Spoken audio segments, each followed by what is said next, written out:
flag burning stopping immediately, just like when I signed the Statute and Monument Act. 10 years in jail if you hurt any of our beautiful monuments. Everybody left town. They were gone. Never had a problem after that. It's pretty amazing. We stopped it. But this is something that's, I don't know, in a certain way, it's equally as important. Some people would say it's more important. Because the people in this country don't want to see our American flag burned and spit on. And by people that are, in many cases, paid agitators. They're paid by the radical left to do it. You talk to these people, they don't even know, half of them don't even know what they're doing. They say, I don't know, they gave me money to do this. I see the same things that you do. They're bad people. They're trying to destroy our nation. That's not working, because I think our nation now is the most respected nation anywhere in the world, by far. You saw that with the European leaders on Friday. You saw that with NATO, where they agreed to go from 2% no pay to 5% fully paid up, trillions of dollars paid, where they respect your president to a level that they jokingly call me the president of Europe. They call me the president of Europe, which is an honor. I like Europe, and I like those people. They're good people. They're great leaders. And we've never had a case where 7 plus really 28, essentially 38 countries were represented here the other day. 38 European countries were represented. European and other countries were represented, and it was a great meeting. But your country is respected again. I say it all the time. 1 year ago, our country was dead. Everybody said it. We had a dead country. We were not going to survive. Now we have the hottest country anywhere in the world.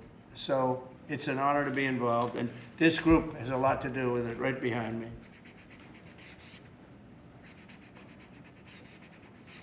Does anybody behind me have anything? Pam, would you like to say something? Sure, President. Thank you for keeping D.C. safe. You know, just a couple examples of a mother, a single mom, whose house was burglarized, and the defendant got out on cashless bail, went back the next night and burglarized her house again. That's why this is so important. A man got in a fight with another guy. He had a gun. He was let out. Next night, he got out, went back and killed him. So that's why it's so important, President, what you're doing. And thank you for protecting the American flag. And we'll do that without running afoul of the First Amendment Good. As well. And President, I think I think Gaddy Serralta had something he wanted to give you on behalf of all the law enforcement who are out there every Mr. single President, night. Yes. Thank you for putting me in charge of this surge as the Director of the United States Marshal Service. It's the oldest law enforcement agency. It was created in 1789. So on behalf of all the federal law enforcement agencies that we're working with, and those that have yet to join the team, we thought it was only appropriate to present you with an honorary United States Marshal Service badge. And this badge comes with this little item right here, which is a handcuff key, Mr. President, because you continue through your policies and your efforts with your staff to unhandcuff law enforcement officers all over this nation. And I can tell you personally that they thank you for that. Thank you. That's beautiful. So you can continue unhandcuffing law enforcement. That's a very great honor. I'll save that and put it someplace up, which is important. Thank you very much, Gary. I appreciate it. Thank you very much. Really nice. Thank you. That's very nice. Thank you. Well, we love those people. They're brave and they love our country, and they don't want to see it. Do you know how many people volunteered for this job? And before I ask the VP to say a few words, because he feels very strongly about it, I think it's very important, Pam, that when we do this, that a state required, they come and ask us. I mean, I see Pritzker saying, we don't want them. In the meantime, his city is being shot to hell. And they do that politically. And they probably do want it. If we didn't go to Los Angeles, you would literally have had to call off the Olympics. It was so bad.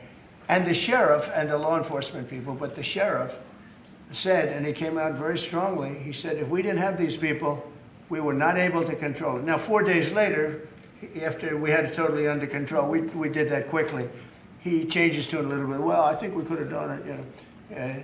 they were dead. If we didn't send in the troops, Los Angeles was dead, the Olympics was gone, the World Cup was gone, everything was gone. We did a great job. And Newsom, he's an incompetent governor. But I think people should want us to be there, because otherwise all they'll do is complain as we do our job. So we'll have to think about that, okay?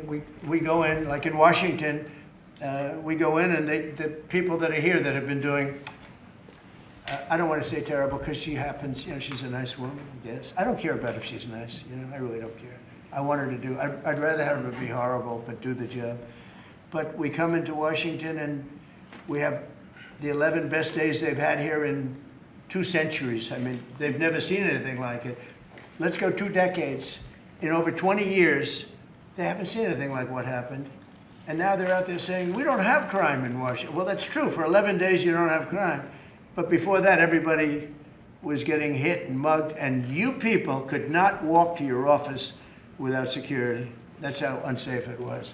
So I think we should really let them have their city, let their city go to hell, and when they come and beg us to help.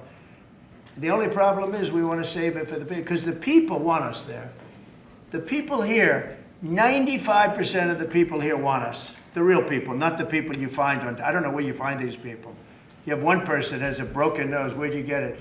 Well, I was mugged, good. Do you want to see Trump here with, no, I don't want. A woman has a broken nose, she got mugged. But she's saying she doesn't want any protection. It's all made up fake news. It's just fake news. I don't know where you find these people. Anyway, would you say a couple of words, please? And then I'm going to ask JD to say something. You have done an unbelievable job in a short period of time. Thank you, Mr. President. Highly recommended by you-know-who, right? Yes, sir. You want to say his name? Mr. Youngkin, Governor right. Youngkin. Yes, sir. We stole you from Governor He called Youngkin. me. Right. He called me. Glenn Youngkin called, and he said, I have somebody who's really fantastic. And based on that recommendation, here you are. You've done a fantastic job. I appreciate it. Thank you, Mr. President. Thank you. Go ahead. The men and women of the Metropolitan Police Department are back. They enjoy doing their job again. They feel the ability to go out and be law enforcement officers. They feel that they're connected to their communities again. They are making a difference. Thanks to you, Mr. President, and our federal task force, you are making DC safe once again. Good. Thank you, sir. It's going to get better and better. Well, it can't get much better. There's no crime. I read where crime's down 89%. I said, really? Who are the 11%? Okay? There's no crime. JD, please. Yes, sir. Well, thanks, Mr. President. Thanks to the incredible team here. I want to echo something the President said, where you say there haven't been murders in a couple of weeks in D.C., and it doesn't sound good, but then you talk to local law enforcement, and I didn't realize that this town averaged 1 murder every other day for the last 20, 30 years, which means that in 2 short weeks, the President and the team have saved 6 or 7 lives, people who would have been killed on the streets of D.C., who are now living, breathing, spending time with their families, because the President had the willpower to say, no more. We're not going to give the streets of D.C. over to vagrants and robbers and murderers. And the last point I want to make, sir, to your point about we want people to welcome us, to ask us, because look at Governor Pritzker in Illinois, or Governor Newsom in Los Angeles, or Governor Moore in Maryland. They are angrier about the fact that the President of the United States is offering to help them get their crime under control than they are about the fact that murderers are running roughshod over their cities and have been for decades. Why are Democrat governors angrier about federal law enforcement helping clean up their streets than they are about the fact that those streets need to be cleaned up to begin with? It shows a real sickness in the head. And I agree with the President of the United States. I think most Democrats, rank and file, nobody likes crime. Republicans don't like crime. Democrats don't like crime.